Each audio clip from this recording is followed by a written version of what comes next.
پروردگار عالم ہم سب کی عبادتوں کو اپنی بارگاہ میں قبول فرمائے، اور جو مقصد زندگی لے کر فرش عزا پر آئے خدا ان مقاصد میں بھی ہم سب کو کامیابیاں کامرانیاں نصیب فرما دیں۔ مسلسل آپ کی خدمت میں عرض کر رہے ہیں کہ خدا نے انسان کو خلق کرنے کا ایک ہدف، ایک گول، ایک ایم، ایک مقصد بتایا، کیونکہ دنیا کی کوئی بھی کمپنی اگر کوئی چیز بناتی ہے تو بنانے سے پہلے بتاتی ہے کہ میں نے اس چیز کو کیوں بنایا۔ مثلا گلاس ہے، گلاس کس چیز کے لیے بنا؟ تاکہ انسان پانی، جوس، کوئی بھی لکوڈ کی چیز گلاس کے اندر ڈالے اور پیے۔ تو اب جس شخص نے اس گلاس کو ڈیزائن کیا تو وہ اسی اعتبار سے ڈیزائن کرے گا۔ مثلا اس کے اطراف میں جو چیز ہے وہ ایک سرکل پر مبنی ہے، اور اتنی شارپ اور تیز بھی نہیں ہے کہ انسان ہونٹوں پہ رکھے تو ہونٹوں کو تکلیف آیا کٹ جائے۔ آپ کبھی کوئی ایسا گلاس نہیں دیکھیں گے جو چھری کی طرح بنا ہوا یا نیڈلز کی طرح سوئیاں سوئیاں ہوں اس کے اطراف میں، تو آپ کہیں گے یہ کیسا گلاس؟ میں پانی پیوں گا تو ہونٹ کیا ہو جائیں گے؟ زخمی ہو جائیں گے۔ تو ایک چھوٹا سا گلاس ہے، جس نے اس کو ڈیزائن کیا تو اسی اعتبار سے اس نے ڈیزائن کیا۔ اس کے اندر پانی جانا ہے، کتنا پانی جانا ہے، گلاس کا سائز کتنا ہونا چاہیے۔ آج آپ کوئی جوس یا کوئی کافی بھی لینے جائیں تو آپ سے پوچھتا ہے کہ کون سا سائز چاہیے، ریگولر چاہیے، بڑا چاہیے، میڈیم چاہیے۔ تو یہ سائز بھی انہوں نے انسان کے اسٹمک کے اعتبار سے رکھیں۔ ہاں، کوئی ہٹا کٹا کوئی امریکن جائے گا بڑے قد والا، جس کا پیٹ بھی ماشاءاللہ بڑا ہو، تو وہ بڑا مگ لے گا، بڑے سائز والا لے گا۔ انہوں نے ایک چھوٹا سائز بھی رکھا ہے، ہو سکتا ہے کوئی بچہ جائے، کوئی ٹینیجر جائے تو اس کے سائز کا اعتبار سے۔ تو ہر چیز میں آپ دیکھیں ایک میتھ ہے، ہر چیز کو اس حساب سے ڈیزائن کیا گیا ہے۔ تو خدا نے جب کائنات کو ڈیزائن کیا تو کس کے لیے کیا؟ انسان کے لیے کیا۔ ایون جو انسان کی باڈی ہے اس کو ڈیزائن کیا تو اس اعتبار سے کیا۔ کوئی بھی انسان یہ نہیں بول سکتا کہ پروردگار عالم نے مثلا مجھے 5 انگلیاں دی ہیں تو ایک انگلی کو چھوٹا کیوں رکھا، ایک انگلی کو بڑا کیوں رکھا۔ ہر شے کے پیچھے کیا ایک میتھ ہے۔ مثال کے طور پہ آپ امیجن کریں فور 1 منٹ کہ اگر خدا یہ انگوٹھا ہمیں نہ دیتا، صرف یہ نہ دیتا، تو ہم کھانا کھاتے تو چمچ پکڑنا مشکل ہوتا۔ آپ کبھی بغیر انگوٹھی کے اپنی قمیص کا بٹن بند کر کے دکھائیں، ایک بٹن آپ سے بند نہیں ہوگا۔ جب تک انگوٹھا ہے مجھے نہیں پتا کہ اس کی ویلیو کیا ہے، لیکن جب انگوٹھا کٹ جائے خدا نخواستہ، اس وقت آپ کو پتا چلے گا میں کتنے کام ہیں جو ابھی کر نہیں سکتا۔ کوئی وزنی چیز اٹھانی ہے، انگوٹھا کام آتا ہے۔ بٹن باندھنا ہے، انگوٹھا کام آتا ہے۔ خواتین کچن میں اگر سالن بناتی ہیں تو چمچ آپ کیسے پکڑو گے اگر آپ کا یہ ایک انگوٹھا نہ ہو؟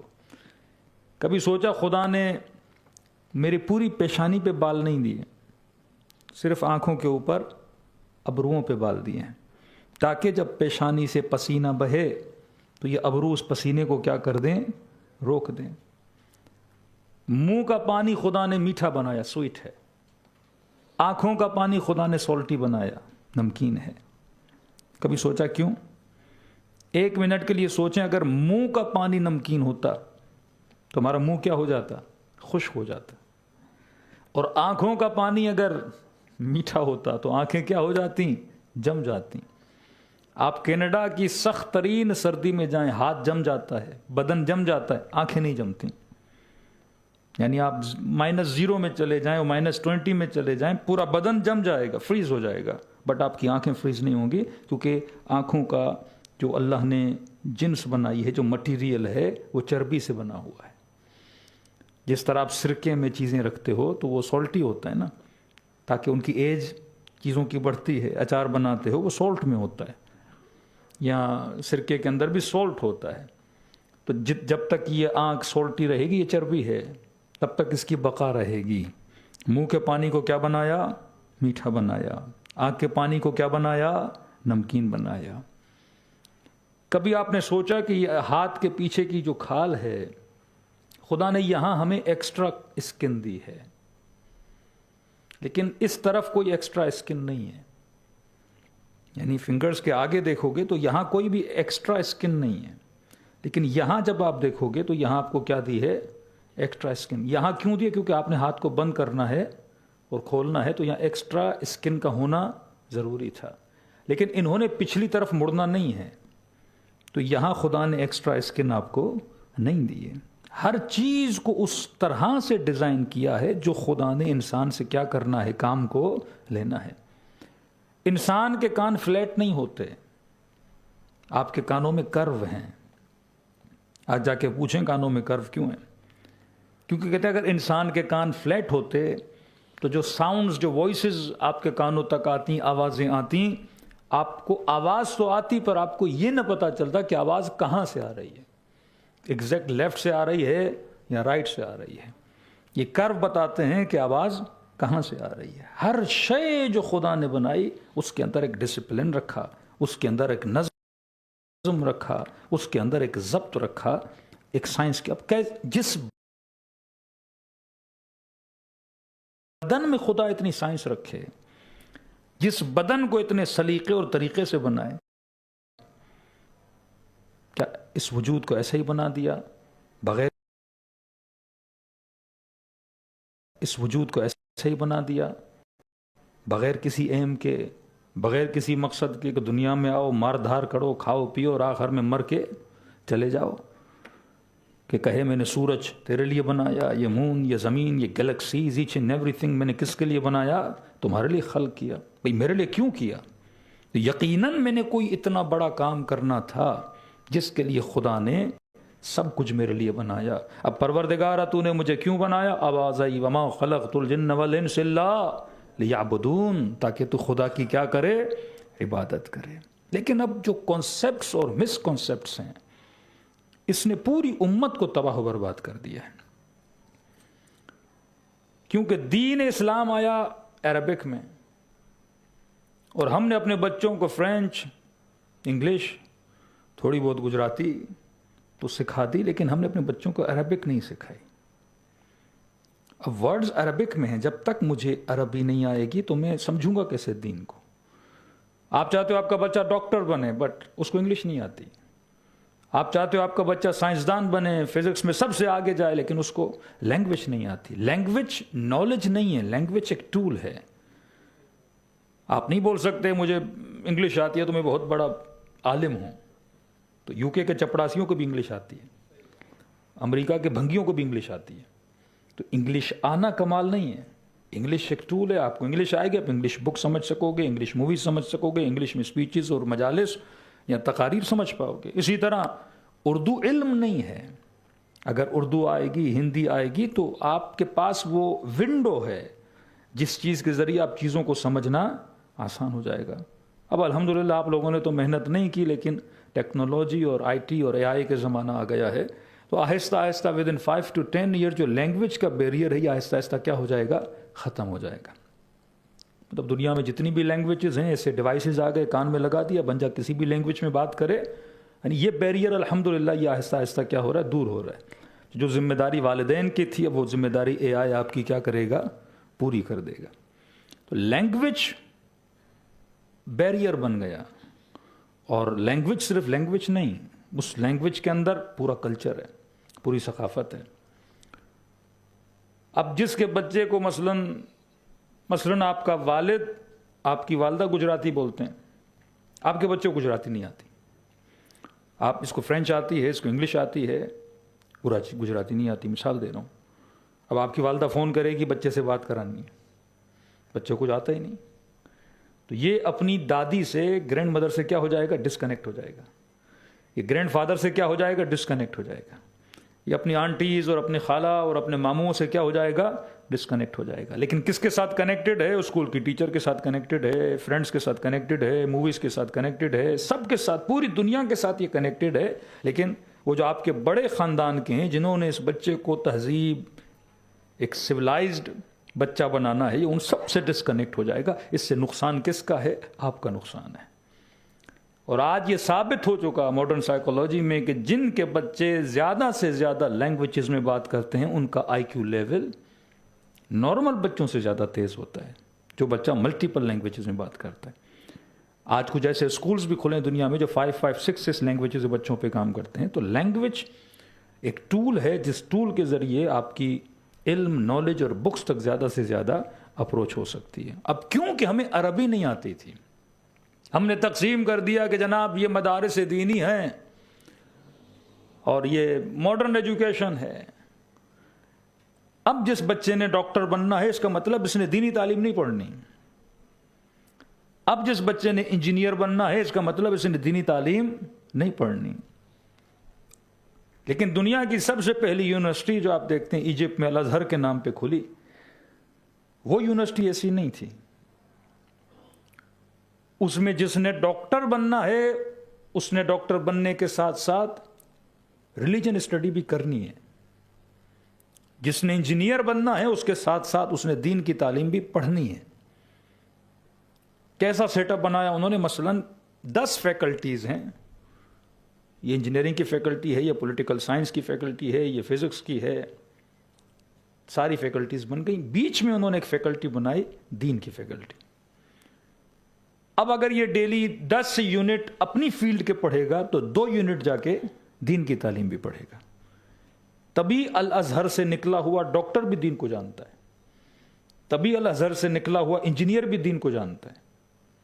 میں نے یہ ٹھان لیا کہ میں نے اپنے بچے کو ڈاکٹر بنانا ہے، اپنی بچی کو ڈاکٹر بنانا ہے، لائر بنانا ہے، لیکن یہ نہیں سوچا کہ میں معاشرے کو، سوسائٹی کو ڈاکٹر تو دے رہا ہوں، لیکن یہ ڈاکٹر متقی بھی ہے کہ نہیں. یا ڈاکٹر کی جگہ پہ یہ کسائی بن جائے. آج جب ہمارے بچے سبجیکٹس کو سلیکٹ کرتے ہیں تو بیس آف سلیکشن کیا ہوتا ہے کہ جس فیلڈ میں زیادہ سے زیادہ انکم ہو میرا بچہ اسی فیلڈ میں جاتا ہے. کہ آج پاکستان اور انڈیا میں ہو اکثر لوگ انجینئر بننا چاہتے ہیں یا ڈاکٹر، کیونکہ فیسز کیا ہیں ڈاکٹرز کی؟ ہائی فیسز ہیں. نیت ہی خراب ہو گئی ابتدا میں. میں نے نیت یہ بنائی کہ میں نے پیسہ بنانا ہے اور بیس آف دا پیسے پہ میں فیلڈ کو چوز کر رہا ہوں. اب نیت خدمت کہ میں ہیومنٹی کو سرو کروں، میں انسانیت کی خدمت کروں، میں ثواب کماؤں. خدا نے کیا بتایا؟ انسان کی خلقت کا مقصد عبادت ہے. میں 4 ایئرز 5 ایئرز 8 ایئرز ڈاکٹر بننے گیا، میرا مقصد ہی غلط بن گیا کہ میں نے کیا بنانا ہے؟ پیسہ بنانا ہے. تو پیسہ تو ہیرون بیچنے سے بھی آ سکتا ہے نا، پیسہ تو تجارت سے بھی آ سکتا ہے نا. تو سوال ہے میں اگر ڈاکٹر ہوں، یہ اگر تاجر ہے، تو ہم دونوں کے ایکشنز میں فرق کیا ہوا؟ وہ بھی پیسہ بنا رہا ہے، آپ بھی پیسے بنانے کے لیے گئے ہو. لیکن اگر یہاں پہ نیت عبادت بن جائے، اور عبادت نیت تب بنتی ہے جب آپ اس بچے کو دین سکھاتے ہو. آج معاشرے میں ڈاکٹرز کی کمی نہیں، دیندار ڈاکٹرز کی کمی ہے. انجینئرز کی کمی نہیں، دیندار انجینئرز کی کمی ہے. پولیس کے شعبے میں انسپیکٹرز اور ASP اور DSPs کی کمی نہیں، دیندار پولیس والے کی کمی ہے. پولیس والا تو بن گیا لیکن راشی بنا، ڈاکٹر تو بن گیا پر کسائی بنا، انجینئر تو بن گیا پر ایسا انجینئر جو ایسی بلڈنگ کھڑی کرے پیسے کے چکر میں اور 5 سال میں ہی ساری بلڈنگ نیچے آ جاتی ہے. تو وہ جو طریقہ بنایا گیا کہ ساری فیکلٹیز ہوں، بیچ میں ایک فیکلٹی ہو کہ یہ کم از کم دن میں 1 گھنٹہ دین بھی تو جا کے پڑھے. لیکن جب برٹن نے سسٹم لایا تو ان برٹن کی سب سے زیادہ مدد انہوں نے کی مولویوں نے کر دی. 2 سبجیکٹ بنا دیے، دنیاوی تعلیم، دینی تعلیم. کہ جس نے دنیا پڑھنی ہے وہ یونیورسٹی جائے گا، جس نے دین پڑھنا ہے وہ کہاں جائے گا؟ مدرسہ جائے گا. اب سوسائٹی میں 100 بچے ہیں، 100 تو پھر بھی ایک ریشو کم بتا رہا ہوں، اگر 1000 بچے ہیں تو 1000 بچوں میں سے 999 بچے کہاں جاتے ہیں؟ یونیورسٹی جاتے ہیں. ایک بچہ کہاں جاتا ہے؟ مدرسہ جاتا ہے. تو مطلب 1000 بچوں میں ایک بچہ دیندار بننے جاتا ہے، 999 بچے کہاں جاتے ہیں؟ دنیاوی تعلیم حاصل کرنے. اب ہم نے کہا بچہ ڈاکٹر تو بن گیا، اسے دیندار کیسے بناؤں؟ پھر ہم نے کہا سینٹر بناؤ، پھر سیٹرڈے سنڈے کلاس رکھو. پھر اس کا ہم نے نام رکھ دیا مدرسہ مثلاً کلاس، کیونکہ اسکول میں تو دین اس نے پڑھنا نہیں، یونیورسٹی میں تو اس نے دین پڑھنا نہیں. اب میں نے کہاں بچوں کو کھینچ کے لانا ہے؟ مدرسے میں کھینچ کے لانا ہے. پھر بچہ نہیں آ رہا تو پھر ہم نے کہا کمیونٹی سینٹر بناؤ، فٹ بال کے بہانے، کرکٹ کے بہانے، ٹینس کے بہانے، سوئمنگ کے بہانے، ان ایکٹیویٹیز کے بہانے کم از کم جمع ہو جائے اور کیا سیکھ لے؟ دین۔ جب ٹیڑھا راستہ لیا تو سیدھے راستے کی ضرورت تو پڑ رہی ہے نا۔ پھر میں اس کے لیے مختلف چیزیں کریٹ کر رہا ہوں کیونکہ بیس ہی غلط تھا۔ ادھر ہم نے مدرسے بنانا شروع کر دیے، ادھر یونیورسٹیاں بننا شروع ہوئی۔ اب ظاہر ہے بچہ مدرسے میں جائے گا تو ارننگ کہاں سے ہوگی اس کی؟ میں ہمیشہ کہتا ہوں 2 مولوی ہمارے یہاں خوش رہتے ہیں، ایک تعویذ والا مولوی، ایک تقریر والا مولوی۔ اس کے علاوہ سارے مولوی پریشان ہیں، ہاں سارے پریشان ہیں۔ پھر آپ کو ایسے مولوی ملیں گے کیونکہ بھائی پیٹ تو سب کے ساتھ لگا ہوا ہے نا، پیٹ کیسے پالے؟ پھر ایسے مولوی جن سے کفر کے فتویٰ دلواؤ $1 دو، بدعت کے فتوے دلواؤ درہم دو، دینار دو۔ پھر دین فروش ملا پیدا ہونا شروع ہو جاتے ہیں۔ پھر ساری امت کے علماء سرمایہ داروں کے دروازوں پہ آپ کو نظر آئیں گے، کیونکہ ہم نے بیس کیا کر دیا؟ اس کا خراب کر دیا۔ ورنہ آپ جائیں چھٹے امام کے شاگردوں میں دیکھیں جابر ابن حیان، 7ویں امام کے شاگرد دیکھیں، میں نے پچھلے سال اشرا پڑھا تھا، موسٹ آف دم کرنسی کا کام کرتے تھے۔ موسٹ آف امام کے شاگرد جو اسٹوڈنٹس ہیں، اسپیشلی امام موسیٰ کاظم، صراف بولتے ہیں جن کو، کرنسی کا کام کرتے تھے، یا قماش کپڑے کی دکان تھی اس کا کام کرتے تھے، یا تیل کا بزنس کرتے تھے۔ کبھی چھٹے امام کے زمانے میں آپ نے سنا کوئی مدرسہ تھا؟ 7ویں امام کے زمانے میں سنا کوئی مدرسہ تھا؟ نہیں۔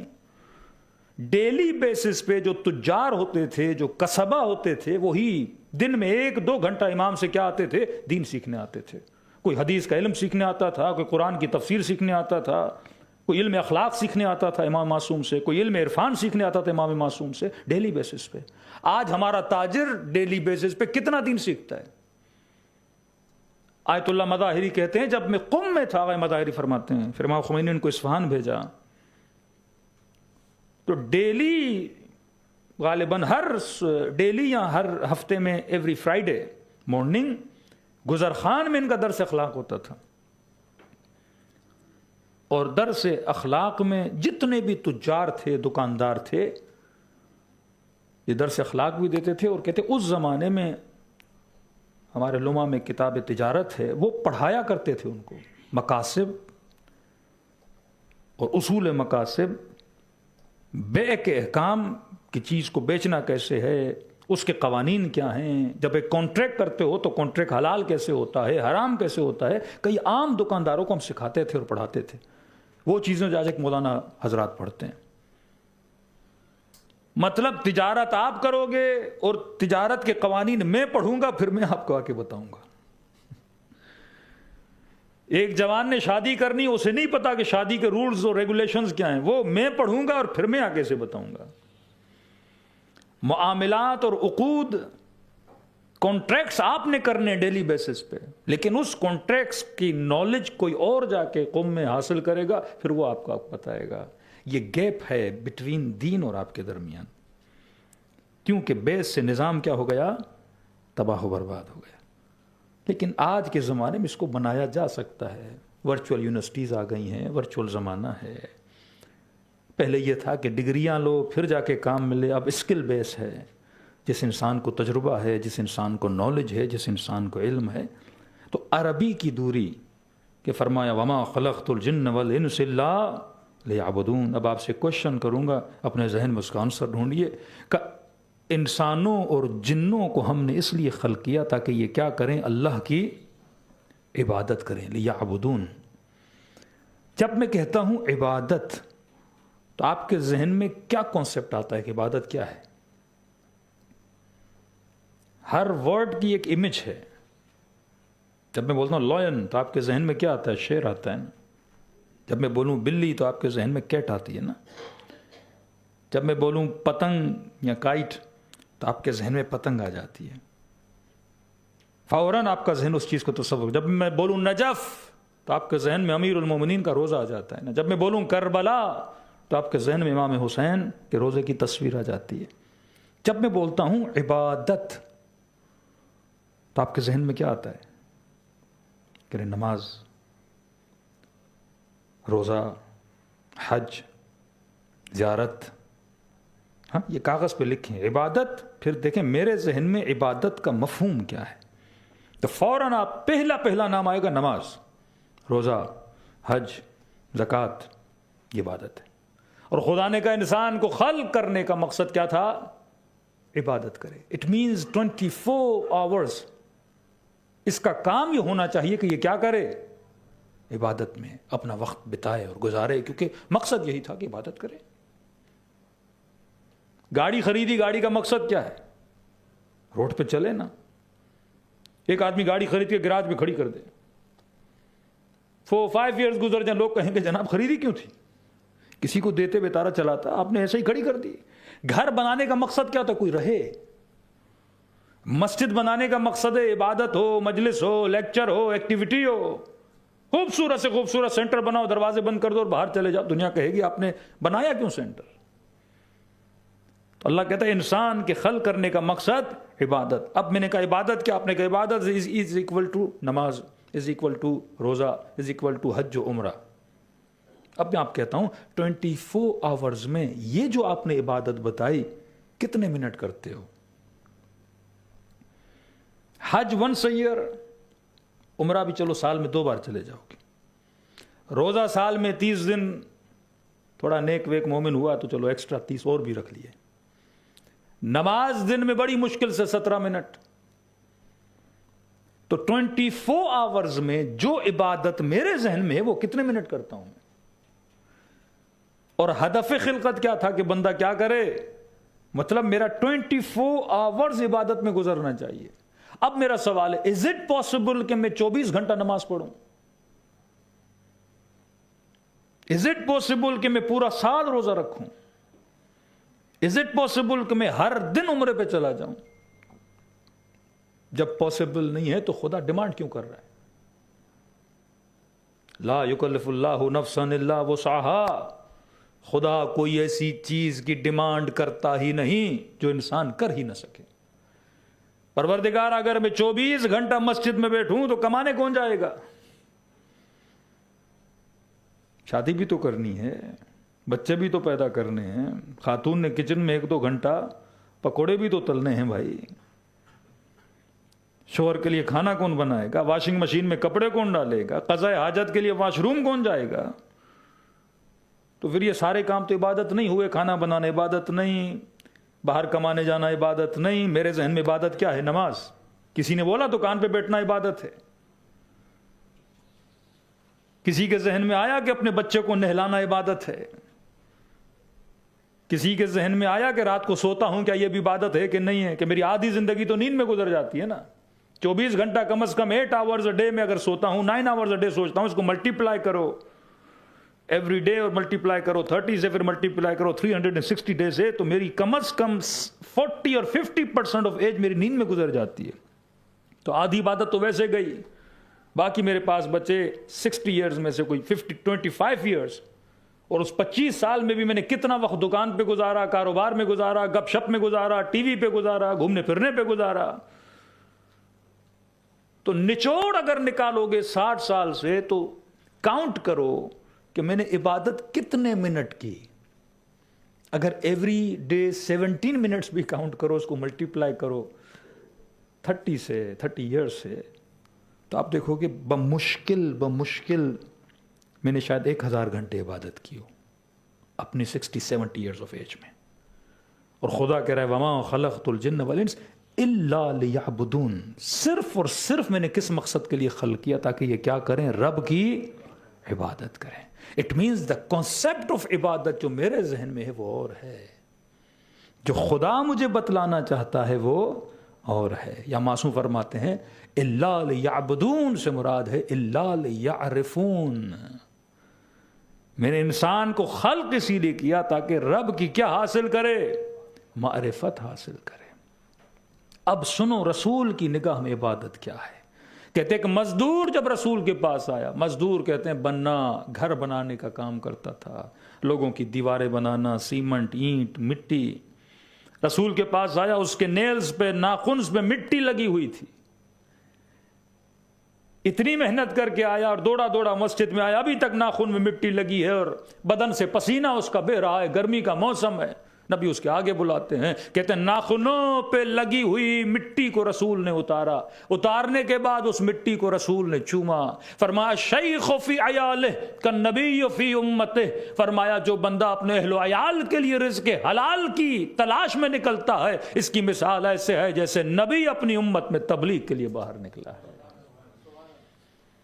یہ اس کا مزدوری کرنا بھی کیا ہے؟ عبادت ہے۔ نیت کیا ہے؟ رزق حلال کی تلاش میں نکلا ہے۔ پھر اس کے بدن پہ دیکھا اور اس کے بدن سے پسینے کے قطرے ڈراپس گر رہے تھے، فرمایا اے میرا صاحب یہ دیکھو، تجھے نظر آتا ہے یہ پسینے کے قطرے ہیں، لیکن اللہ کی نگاہ میں یہ پسینے کے قطرے نہیں، یہ تسبیح الہی کے دانے ہیں۔ تسبیح صرف یہ نہیں کہ ہاتھ میں پکڑو اور سبحان اللہ سبحان اللہ سبحان اللہ کہو۔ اگر رزق حلال کی تلاش میں نکلے ہو، جوان اچھی نیت لے کے یونیورسٹی میں گیا ہے کہ میں نالج حاصل کروں گا، خدمت انسانیت کروں گا، پھر اس کے حلال کما کے اپنے گھر میں لاؤں گا، اس کا every hour and every minute جو یونیورسٹی میں گزر رہا ہے یہ کیا ہے؟ عبادت ہے۔ یہ سفر پہ بھی جائے عبادت ہے، یہ رات کو سو بھی جائے تو عبادت ہے، کیونکہ نیت کیا کی ہے اس نے؟ اچھی نیت کی ہے۔ نیت اس کی عبادت ہے۔ آپ ایک پانی کا گلاس پیتے ہو نا، اس پینے کو بھی عبادت بنا سکتے ہو اگر نیت اچھی ہو کہ خدایا 1 گلاس آف دا واٹر پی رہا ہوں، نیت یہ ہے کہ بدن میں پانی جائے گا، بدن طاقتور ہوگا اور میں تیری راہ میں کیا کروں گا؟ تیرے دین کی خدمت کروں گا۔ تو یہ پانی پینا بھی کیا ہو گیا؟ عبادت ہو گیا۔ فقہی مسئلہ ہے نا، آپ کہتے ہیں مسافت و حد شرعی سے باہر نکلا تو نماز کیا ہو گئی؟ قصر ہو گئی۔ مثلاً آپ موریشس سے نکل کے کسی دور دراز علاقے میں گئے، اب سوال ہے کس لیے جا رہے ہو؟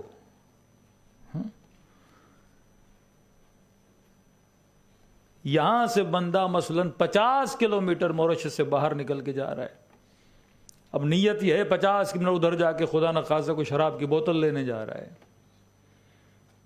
اب کہے نماز پڑھنی مولانا قصر ہے کہ نہیں ہے؟ کہ سفر حرام میں نماز پوری ہے بھائی۔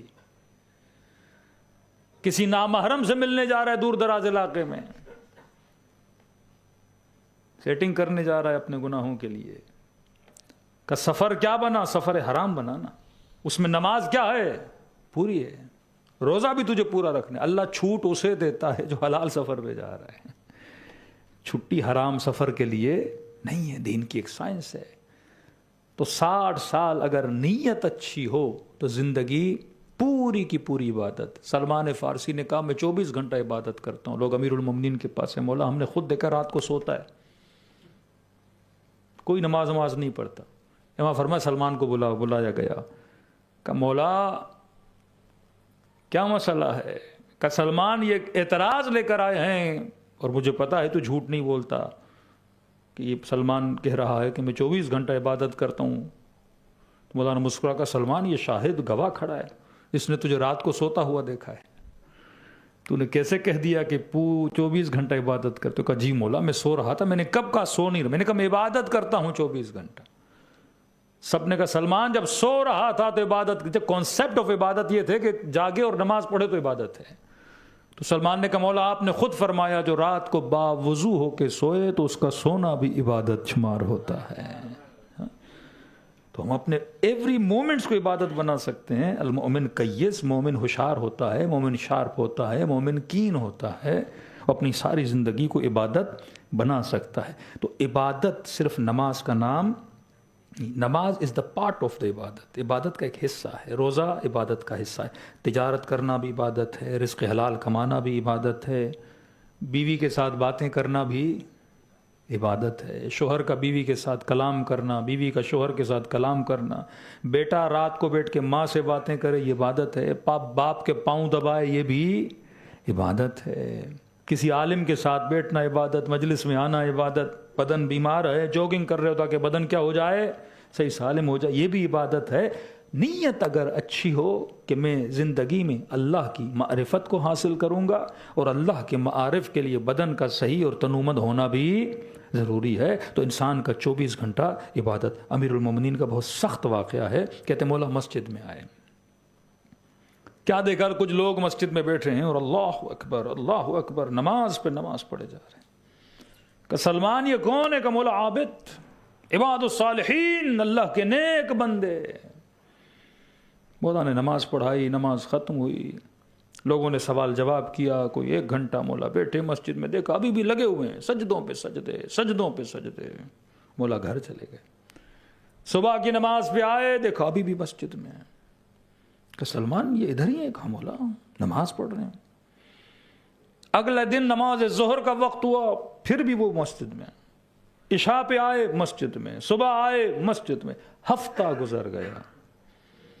امام نے کہا یہ مسجد سے گویا نکل ہی نہیں رہے، اعتکاف میں بھی نہیں ہیں، ویسے ہی مسجد میں بیٹھے ہیں، بس نماز وضو نماز وضو، تھوڑی دیر سوئے، پھر نماز نماز نماز۔ امام نے کہا سلمان یہ کھاتے پیتے نہیں ہیں؟ جی مولا کھاتے ہیں، بغیر کھائے عبادت بھی نہیں ہوتی۔ کہاں سے آتا ہے کھانا سلمان؟ یہ تو مسجد سے نکل ہی نہیں رہے۔ کہ مولا پورے محلے کو پتا چلا، بڑے عابد و زاہد مسجد میں آئے ہیں، تو کوئی روٹی دے کے جاتا ہے، کوئی دال دے کے جاتا ہے، کوئی سالن دے کے جاتا ہے، مولا لوگ خدمت کر رہے ہیں ان کی۔ چند دن اور گزرے، امیر المومنین منبر پر گئے، سخت ترین جملے کہے۔ امام نے فرمایا کوفے کی گلیوں کے کتے ان لوگوں سے بہتر ہیں جو صبح سے شام تک عبادت میں لگے ہوئے ہیں، مسجد پہ بیٹھ رہے ہیں، لیکن یہ فکر نہیں کہ ان کے گھر میں کمانے کے لیے کون جائے گا۔ اس زندگی کو ریجیکٹ کیا امیر المومنین نے۔ مولا بھی نماز پڑھتے تھے، لیکن صبح باغ میں جاتے تھے، محنت کرتے تھے، زحمت کرتے تھے۔ یہ فکر جو بعض لوگوں نے دینی فکر بنائی کہ دنیا کو ترک کر دو اور صرف اپنی عبادات میں مشغول ہو جاؤ۔ اب قرآن کا حسن دیکھو، یہ مہینہ قرآن کا ہے۔ دعا مانگتے ہو ربنا آتنا فی الدنیا حسنہ وفی الآخرۃ حسنہ۔ ایک دعا ہے جس میں آپ کہو کہ فی الآخرۃ حسنہ اور دنیا کا نہ مانگو۔ ہر دعا میں پہلے کہتے ہو فی الدنیا حسنہ، اس کے بعد کہتے ہو وفی الآخرۃ حسنہ۔ اب جن کے ہاتھوں میں موبائل ہیں گھر جا کے کاؤنٹ کریے گا، جتنی مرتبہ قرآن میں لفظ دنیا آیا اتنی مرتبہ لفظ آخرت آیا، ایکولی۔ جتنی مرتبہ خدا نے دنیا کو کاؤنٹ کیا ہے اتنی مرتبہ خدا نے آخرت کو کاؤنٹ کیا۔ مطلب ان دونوں میں تم نے بیلنس کر کے چلانا ہے۔ الدنیا مزرعۃ الآخرہ، یہ دنیا ہے جس سے تمہاری آخرت بنتی ہے۔ جہنم بھی دنیا بناتی ہے، جنت بھی دنیا بناتی ہے۔ کسی نے امیر المومنین کو کہا مولا اگر آپ کو آخرت کے 1000 آورز دیے جائیں کہ آپ دنیا کا کتنے آورز دینے کو تیار ہیں؟ کہ میں بولوں آپ کو جنت کے 5 دن ملیں گے، آپ دنیا کی، آپ تو بولیں گے میں پوری دنیا دینے کو تیار ہوں، مجھے جنت کے 5 دن دے دو۔ مولا فرماتے ہیں میں دنیا کا ایون ایک سیکنڈ دینے کے لیے تیار نہیں ہوں، آخرت کے 1000 گھنٹے بھی مل جائیں تو۔ دنیا کا 1 منٹ علی دینے کو تیار نہیں ہے، آخرت کے مجھے 1000 گھنٹے بھی دے دو۔ تعجب سے پوچھا مولا آخرت کے 1000 گھنٹوں کو ریجیکٹ کر رہے ہیں دنیا کے 1 منٹ کے لیے؟ امام فرمایا یہی دنیا کا 1 منٹ ہے جو آخرت کے 1000 گھنٹوں کو کریٹ کرتا ہے۔ یہ دنیا تو ہے جو آخرت بناتی ہے۔ یہی دنیا کے 60 ایئرز، یہی دنیا کے 50 ایئرز، یہ کسے کریٹ کرتے ہیں؟ آپ کی آخرت کو کریٹ کرتے ہیں۔ آپ کے پاس زمین ہے، آپ بیج ڈالتے ہو نا، یہ بیج ہے جو کیا بنتا ہے؟ درخت بنتا ہے۔ یہی بیج ہے جو آپ کو آگے جا کے کیا دے گا؟ پھل دے گا۔ اب کا مولا دنیا کا اکاؤنٹ تو تب تک کھلا ہے نا جب تک ہم زندہ ہیں۔ کوئی ایسا اکاؤنٹ ہے جو مر بھی جائیں بعد میں بھی کھلا ہو؟ تو مولا فرماتا ہے چند چیزیں ہیں انسان کی زندگی میں، ان چیزوں پہ اگر محنت کرے تو یہ اگر مر بھی جائے گا تو صدیوں تک وہ چیز اس کی قبر میں، اس کی قیامت میں، اس کی برزخ میں اس کو فائدہ دیتی رہے گی۔ سب سے پہلی چیز فرمایا وہ اولاد ہے، نیک اولاد، صالح بیٹا، صالحہ بیٹی، یہ آپ کا سرمایہ ہے۔ دس دا بگیسٹ انویسٹمنٹ جو آپ اپنی اولاد پہ کر سکتے۔ دنیا سے چلے گئے، بیٹا اگر نیک تھا، نمازیں پڑھتا رہے گا، ثواب باپ کو ہوگا، روزے رکھتا رہے گا، ثواب باپ کو ہوگا، دین کی خدمت کرتا رہے گا، ثواب باپ کو ہوگا، 4 لوگوں کو ہدایت دے گا، ثواب ماں باپ کو ہوگا۔ نیک اولاد۔ دوسرا فرمایا کسی نے اگر کوئی اچھی کتاب لکھی ہے، جب تک لوگ اس کتاب کو پڑھتے رہیں گے تب تک اس انسان کو ثواب ملتا رہے گا۔ تیسری چیز، اگر تم نے کسی کو ہدایت دی ہے، کسی کو نمازی بنایا، کسی کو مسلمان بنایا، کسی کو محب اہل بیت بنایا، اب جب تک یہ نیکیاں کرتا رہے گا ثواب کس کے اکاؤنٹ میں ٹرانسفر ہوتا رہے گا؟ اس کے بھی اکاؤنٹ میں، تمہارے بھی اکاؤنٹ میں ٹرانسفر ہوتا رہے گا۔ چوتھی چیز، اگر تم نے کوئی مسجد بنائی، کوئی ایسی جگہ بنائی جہاں پہ لوگ آ کے نماز پڑھتے ہیں، عبادت کرتے ہیں، تو ان نمازیوں کو بھی ثواب ہوگا اور تمہیں بھی کیا ہوتا رہے گا؟ یہ ایک اوپن اکاؤنٹ ہے، سمجھے کہ ایسی انویسٹمنٹ جو ہمیشہ تجھے ملتی رہے گی۔ لیکن سب سے بیسٹ ہدایت اور اولاد، کہ من احیاہا فکأنما احیا الناس جمیعا۔ قرآن کہتا ہے جس نے ایک انسان کو زندگی دی گویا اس نے پوری کائنات کو کیا دے دی؟ زندگی دے دی۔ امام سے پوچھا مولا کہ ہم کسی کو زندہ کر سکتے ہیں؟ امام فرمایا جسم کی زندگی مراد نہیں ہے، جس نے ایک انسان کو ہدایت دی اس نے گویا پوری کائنات کو کیا دے دی؟ ہدایت دے دی۔ دوسرا فرمایا جس نے ایک صالح بیٹا پیدا کیا یہ اس کی پوری آخرت کے لیے کافی ہے۔ آج ایسی اولادیں ہیں علمان الحفیظ۔ مولانا کہہ رہے ہیں میں اپنے والد کا وصیت نامہ پڑھ رہا تھا ایران میں، تو باپ نے وصیت کی کہ اتنا مال اس بیٹے کا، یہ بیٹی کا، یہ اس کا، یہ پورا تقسیم کیا اس نے، ہاں یہ فیکٹری، یہ کارخانہ، یہ پیسہ، یہ بلڈنگ، اس کی۔ پھر اس نے وصیت میں لکھا کہ مولانا میرے اکاؤنٹ میں مثلا 1 لاکھ مثلا یورو ہیں یا اتنے پیسے ہیں، تو ان پیسوں سے آپ مولانا میرے اتنے سال کی قضا نمازیں، قضا روزے، حج، زکوٰۃ، یہ خیر و خیرات کا آپ کام کریے گا، باقی میں نے بچوں کو سب دے دیا۔ تو مولانا کا کام تو وصیت پڑھنا ہے۔ سارے بچے بیٹھے تھے اور مولانا نے وصیت پڑھ لی اور کہا ٹھیک ہے مولانا پیسے ویسے ہو گئے۔ تو مولانا نے کہا بھائی وہ پیسے جو باپ نے کہے تھے نماز کے لیے وہ تو دیجئے۔ انہوں نے کہا مولوی صاحب اس نے جب خود نہیں پڑھی تو ہم کیوں پڑھائیں بھائی؟ وہ کرنا تھا تو خود کرتا، اب ہمیں دے کے جا رہا ہے اتنے پیسے دو، کہ ہم کوئی دینے کے لیے تیار نہیں ہے۔ تبھی کہا جو کرنا ہے اپنی زندگی میں خود کر کے جاؤ۔ قضا نمازیں بھی پڑھانی ہے تو ابھی سے وہ بندوبست خود کر کے جاؤ، کیونکہ مرنے کے بعد کوئی بھروسہ نہیں کہ اولاد کرے یا نہ کرے۔ رسول خدا کے پاس کچھ جوان ہے، یا رسول اللہ ہمارے والد دنیا سے انتقال کر گئے تو ہم نے اپنے والد کے ایصال ثواب کے لیے غریبوں میں چیزیں تقسیم کی ہیں۔ کیا تقسیم کیا یا رسول اللہ؟ پورے کھجوروں کا گودام تھا، ایک ویئر ہاؤس، پورے کھجوریں ہی کھجوریں۔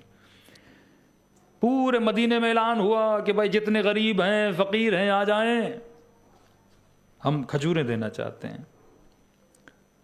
تو انہوں نے ساری کھجوریں غریبوں میں تقسیم کی۔ پورا جو ویئر ہاؤس و گودام تھا پورا خالی ہو گیا۔ رسول خدا گودام کے اندر آئے، زمین پہ 2 کھجوریں پڑی تھیں، بچی ہوئی، گری ہوئی زمین پہ۔ رسول خدا نے 2 کھجوریں اٹھائیں۔ لکھنے والا لکھتا ہے بڑی حسرت سے رسول خدا 2 کھجوروں کو دیکھنے لگے۔ بیٹوں نے کہا یا رسول اللہ آپ کیا دیکھ رہے ہیں 2 کھجوروں کو؟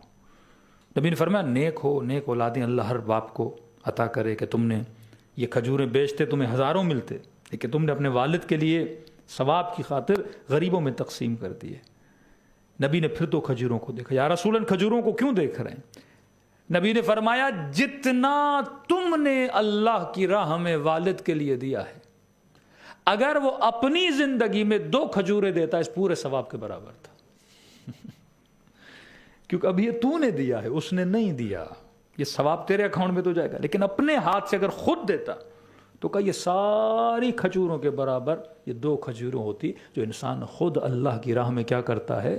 عطا کرتا ہے۔ مرنے والے مر جاتے ہیں، لیکن فرمایا سرمایہ بنا کے جایا کرو تاکہ عالم برزخ میں انسان کو پریشانی نہ ہو۔ کل اگر ہوا تو تھوڑا سا عالم برزخ کا ذکر کریں گے، ممبر سے بہت کم پڑھا جاتا ہے کہ آفٹر ڈیتھ اور برزخ میں کیا ہوتا ہے کیا نہیں ہوتا، اور برزخ ہے کس طرح سے۔ وہ جہاں جہاں ہم نے پوری زندگی جینا ہے لیکن اس کی نالج ہمارے پاس نہیں ہے، نہ انٹرسٹ ہے ہمیں کہ ہم جانیں کہ واقعی مرنے کے بعد کیا ہوتا ہے۔ دوسری چیز آٹومیٹیکلی ایک چیز ہمارے ذہنوں میں بیٹھی ہوئی ہے کہ بھائی موت کس کے لیے ہے؟ بوڑھوں کے لیے ہے۔ ایک مینٹلی یہ چیز ہمارے ذہن میں بیٹھی ہوئی ہے۔ مطلب آپ پوچھیں گے ہاؤ اولڈ آر یو تو کہے گا میں 20 کا ہوں، 25 کا ہوں، 30 کا ہوں، 35 کا ہوں۔ تو اس سے پوچھو مرنا ہے، وہ کہے گا ابھی تو جلدی ہے نا، ابھی کوئی 60 کراس کروں تو پھر میری موت آئے گی۔ موت مٹیریل چیز نہیں ہے، لیکن کیونکہ میں مٹیریل باڈی کے ساتھ رہتا ہوں تو میری عادتیں، میرا سوچنا مٹیریلسٹ ہو جاتا ہے، کیونکہ میں دیکھتا ہوں کہ بدن ابھی جوان ہے، جب بوڑھا ہوگا تو بدن جا کے مرے گا، تو مجھے بھی لگتا ہے کہ موت کب آتی ہے؟ جب انسان بوڑھا ہوتا ہے۔ لیکن جاؤ قبرستان میں اور قبروں کو گننا شروع کرو، کتنے بوڑھے ہیں اور کتنے جوان ہیں اور کتنے بچے ہیں۔ کبھی خدا جوان کو موت دیتا ہے، کبھی بچے کو موت دیتا ہے، کبھی بوڑھے کو موت دیتا ہے، یہ بتانے کے لیے کہ موت جوانی اور بچپنا اور بڑھاپا نہیں دیکھتی، جب آنا ہوتا ہے تو آ جاتی ہے۔ تبھی مولا فرماتے ہیں ہمارے شیعہ اور ہم ایسے ہیں کہ موت ہم پر آئے یا ہم موت پر آ جائیں کوئی فرق نہیں پڑتا۔ حاسبو قبل ان تحاسبو، حساب کر، کیلکولیشن کر اس سے پہلے کہ تمہارا حساب و کتاب کیا جائے۔ آج ہم میں سے کتنے لوگ ہیں جنہوں نے اپنا وصیت نامہ لکھا ہوا ہے؟ ہم کیوں نہیں لکھتے وصیت نامے؟ کیونکہ ہمیں پتہ ہے ہم نے تو مرنا ہے ہی نہیں۔ کربلا جا کے بھی جب کفن لیتے ہیں تو لیتے تو ہیں، بعض تو لیتے بھی نہیں، غصہ ہوتے ہیں، مولانا یہ کیا بات ہوئی، کربلا میں کفن لینے کے لیے تھوڑی آئے تو کفن لینا اٹس اے ٹریننگ، کہ کربلا آئے ہو تاکہ موت کو یاد کر کے کربلا سے واپس جاؤ۔ ہم لیتے تو ہیں لیکن دل میں ایک چور ہوتا ہے، یہ کہتے خدا اپنے لیے نہیں لے رہا، ہاں کوئی اڑوس پڑوس میں مر جائے گا تو میں اسے کفن دے دوں گا۔ تو یہ نیت آپ کی خراب نہ ہو تو میں ایک مشورہ دے رہا ہوں، 2 کفن لیا کرو، ہاں ایک پکا اپنے لیے جو کسی کو نہیں دینا تم نے، ایک کسی اور کے لیے بھی لے لیا کرو۔ آغائے مرعشی نجفی جب نماز پڑھتے تھے تو اپنا کفن مصلے پہ رکھتے تھے، کفن کو دیکھتے تھے۔ ایران میں تو یہ ہوتا ہے کہ لوگ اپنی قبر بھی لے کے رکھ لیتے ہیں، فور دا انویسٹمنٹ نہیں، فور دا پرپز آف موت، کل مر جائیں گے، قبریں وہاں بڑی مہنگی ہوتی ہیں تو قبر بھی لیتے ہیں۔ بعض لوگ اپنی قبر پہ جا کے 2 رکعت نماز بھی پڑھتے ہیں تاکہ موت کیا رہے، یاد رہے۔ لیکن ہم نے موت کو ایک ہوا بنایا ہوا ہے کہ موت پتہ نہیں کیا ہے، کل کوشش کروں گا موت کا ڈر نہیں، ڈر نکالوں میں۔ دوسرے مولوی ڈر ڈالتے ہیں تو میں موت کو اتنا ایزی بنا دوں گا کہ شاید آپ کہیں کہ اگر خدا کل ہی ہمیں موت دے دے اور ہم چلے جائیں۔ سورہ واقعہ پڑھ کے دل کرتا ہے مرنے کا کہ نہیں؟ سورہ رحمان پڑھ کے دل کرتا ہے کہ نہیں؟ ہم پریویس ایئر کو سعودی عرب گئے تھے تو جنت کا ذکر ہو رہا تھا اور پھر حوروں کا ذکر آیا، تو میں نے کہا بھائی جیسی حور آپ سوچ رہے ہو وہاں ویسی کوئی چیز نہیں ہے۔ میں نے کہا قرآن میں جو خدا کہہ رہا ہے حوریں ہوں گی اور یہ ہوگا اور وہ ہوگا، میں نے کہا جو لذتیں آپ یہاں سوچتے ہو ویسی وہاں نہیں ہیں۔ تو ایک بوڑھا آدمی تھا، غصہ ہو گیا ہم اتنے سال سے دعا کر رہے ہیں، آپ کہہ رہے ہیں یہ بھی نہیں ملے گی تو میں نے کہا بندے خدا یہاں بھی وہی مانگ رہے ہو جو دنیا میں پڑا ہوا ہے۔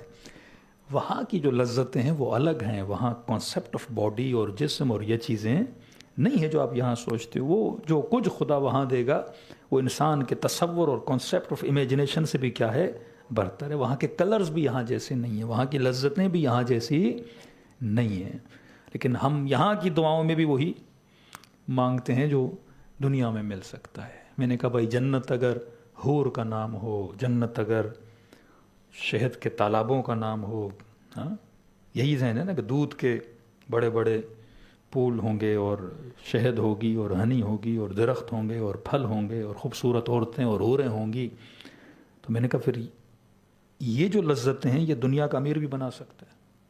ایک بڑا بڑا فارم ہاؤس بنا ہے، ہاں ایک پول میں دودھ ڈال دے، آج ہندو دیکھیں آپ نے دودھ میں نہاتے ہیں، ایک پول کے اندر شہد ڈال دے، دنیا کی حسیناؤں کو جمع کر دے، تو یہ ساری لذتیں تو یہاں آدمی حاصل کر سکتا ہے۔ پھر کیوں ہم کہیں جنت میں بھیج خدا جنت؟ یہی تو کفار کہتے ہیں کہ تم جنت کی لالچ میں بھاگ رہے ہو، ہم نے جنت دنیا کو بنا دیا ہے۔ ساری لذتیں ہم یہاں کیا کر رہے ہیں، حاصل کر رہے ہیں۔ ایک کمی ہے دنیا میں، دنیا زوال کا نام ہے، یہاں کی ہر لذت ختم ہو جاتی ہے، یہاں کوئی لذت پرماننٹ نہیں ہے، اور آخرت کمال کا نام ہے، اور سکون کمال میں ہی ملتا ہے، پرفیکشن میں سکون ملتا ہے۔ انشاءاللہ اس پہ ہم کل گفتگو کریں گے۔ تو کربلا والے عاشق کمال تھے، اور ابن سعد جیسے لوگ عاشق زوال تھے، جب امام حسین نے ہدایت دی نا ابن سعد کو، بڑا لمبا واقعہ ابن سعد کا، جب نہیں سنی اس نے امام حسین کی، اس نے شعر پڑھا کہ ابا عبداللہ کبھی جنت کا وعدہ، کبھی ہدایت کے وعدے دے رہے ہو، لیکن حسین رے کی حکومت میں زیادہ مجھے ٹھنڈک ملتی ہے، شہر رے تہران کی حکومت۔ تو امام تھے نا، امام حسین نے فرمایا شہر رے کی حکومت تو دور، تجھے وہاں کی زمین اور سوئل کے گندم کا دانہ بھی نصیب نہیں ہوگا۔ پھر بد دعا دی امام حسین نے، فرمایا ابن سعد اتنی ہدایت دی جو شاید اس پورے لشکر میں حسین نے کسی کو دی ہو، اتنے وعدے دیے کہ آجا حسین کی طرف، جان بھی بچ جائے گی، اولاد بھی بچ جائے گی، مدینے میں جو میرے بھائی حسن کا باغ ہے وہ بھی تجھے دینے کو تیار ہوں، لیکن پھر بھی نہیں آ رہے، جنت کی بشارت دے رہا ہوں کہ پروردگارہ ابن سعد کو اس کے بستر میں موت دینا۔ حضرت مختار جب ابن سعد کے گھر گئے کہ تب یہ بستر میں سو رہا تھا، رضائی اس نے ہٹائی نہیں تھی کہ مختار نے اس کا سر بستر میں کیا کر دیا، قلم کر دیا، دعائے ابا عبداللہ الحسین۔ اگر ابن سعد کو بد دعا دیں تو بستر میں موت آ جاتی ہے۔ یہ دعائے جناب سیدہ ہے کہ خدا میں تب تک جنت میں نہیں جاؤں گی جب تک میرے حسین کے عزادار جنت میں نہیں جاتی۔ کتنا کرم ہے بی بی سیدہ سلام اللہ علیہا کا، محب اہل بیت بالآخر جنت میں جائے گا۔ ہمارے لیے قیامت کا مرحلہ مشکل نہیں، ہمارے لیے برزخ کا مرحلہ بڑا مشکل ہے، کیونکہ شفاعت کا تعلق یوم محشر اور یوم قیامت سے، برزخ ہم نے خود اپنی گزارنی ہے اور اس کا تعلق آپ کی اس دنیا سے ہے۔ فرمایا مچھر کے پر کے برابر اگر خلوص دل سے توبہ کرے، خلوص دل سے امام حسین پہ گریہ کرے، خدا اس کی زندگی کے سارے گناہوں کو معاف کرتا ہے۔ دلوں کو کربلا لے جائیں، ایسے سلام کریں جیسے زینب کبریٰ نے سلام کی۔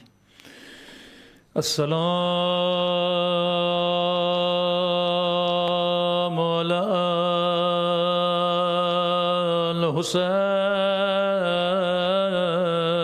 الحسین وعلی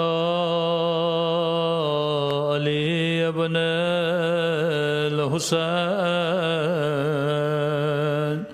وعلی اولاد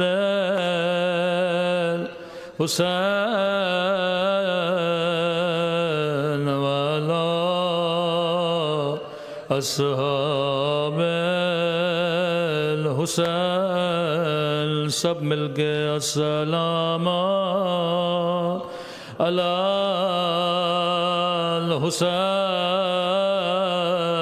الحسین وعلی علی ابن وعلی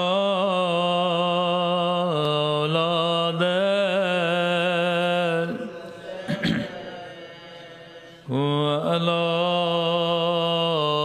اصحاب، سب مل کے السلام علی الحسین وعلی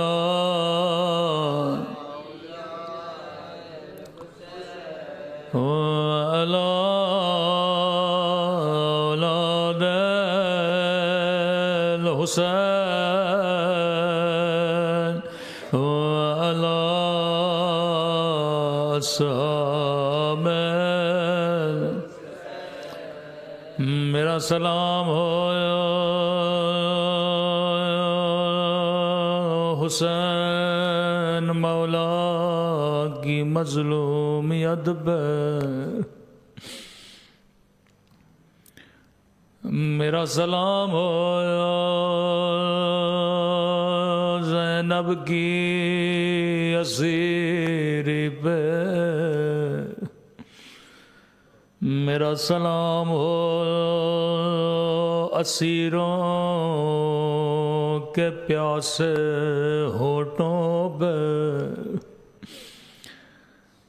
مولا حسین فرماتے ہیں شیو جب جب ٹھنڈا پانی پیو میری سکینہ کو ضرور یاد کیا کرو، ایک گھونٹ کے لیے میری بچی کو تماچے مارے گئے، ایک گھونٹ کے لیے میری بچی کو تازیان مارے گئے۔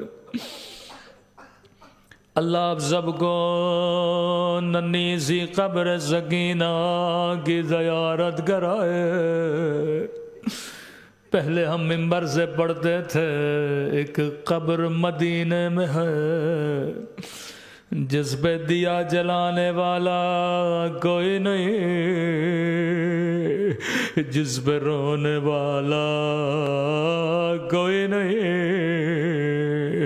اب کہنا پڑے گا 3 قبریں ایسی ہیں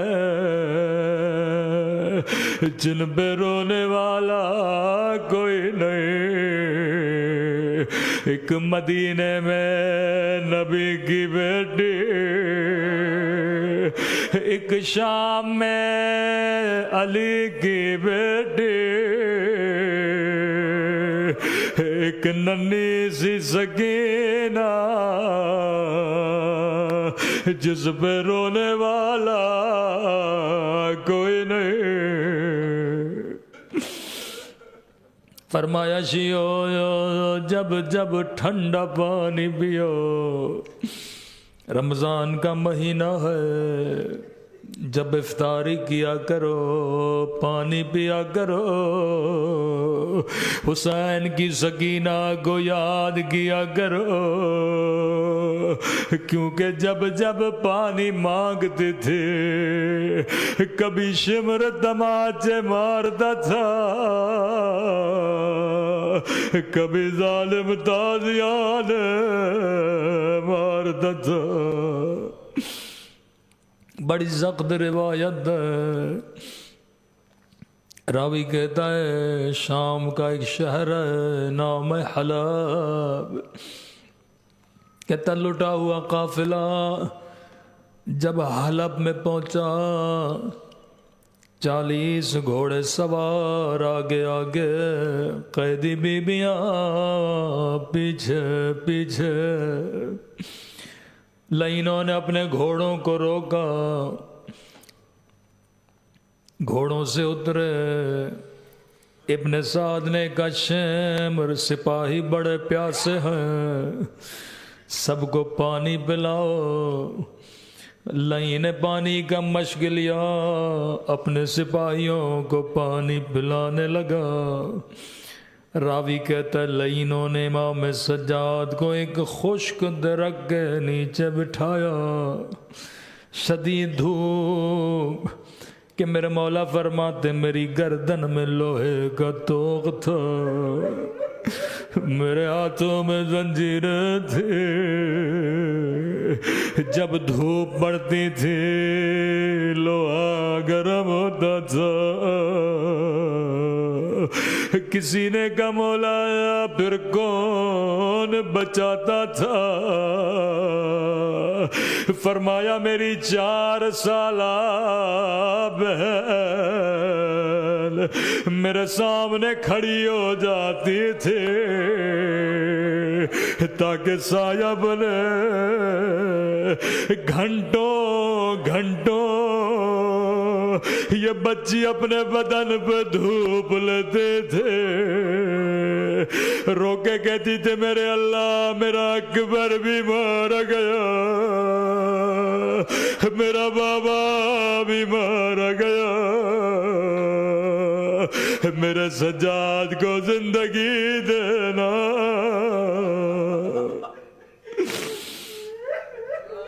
راوی کہتا ہے بچی جب تھک جاتی تھی امام سجاد کی گودی میں بیٹھ گئے۔ اب ایک منظر بچی دیکھ رہی ہے، روزے کا کام ہے، اگر کسی مومن کو روزہ ہو اس کے سامنے پانی نہیں پیا کرو۔ بچی دیکھ رہی ہے، لئی سپاہیوں کو پانی پلاتا رہا، اللہ جانے کتنی دیر سے پیاسی تھی۔ کہتی ہے بھیا سجاد مجھے بڑی پیاس لگی ہے، اگر اجازت دو میں اس ہی سے پانی مانگوں۔ امام سجاد نے فرمایا سکینہ یہ بڑا بدبخت ہے، یہ تجھے پانی نہیں دے گا۔ کہتی ہے بھیا شاید دل میں رحم آئے، شاید 2 گھونٹ پانی دے دے۔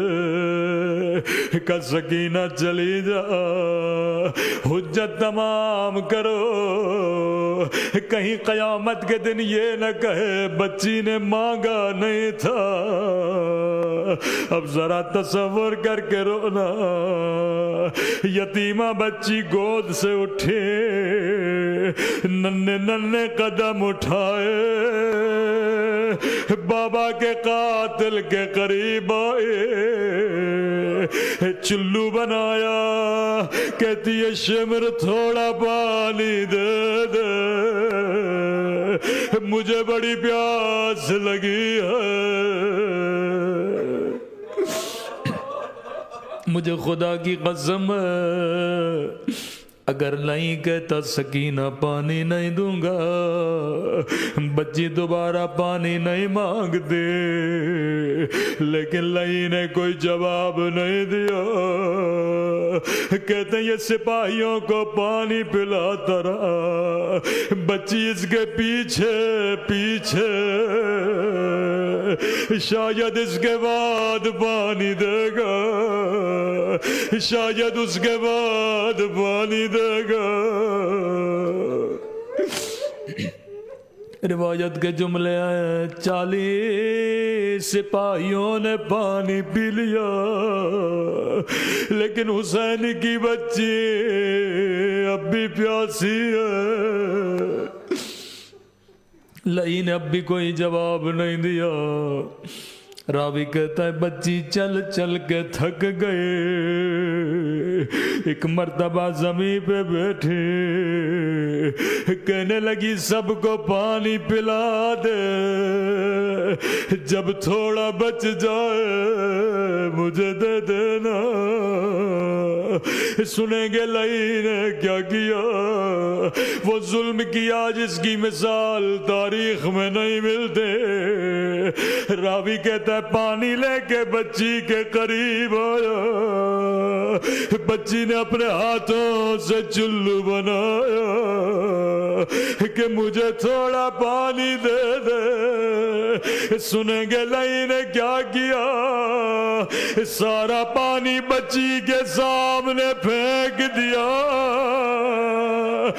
بچی نے خود کو زمین پہ گرایا۔ او میرے 3 دن کے پیاس ہے بابا، بابا شمر نے مجھے تماچے مارے۔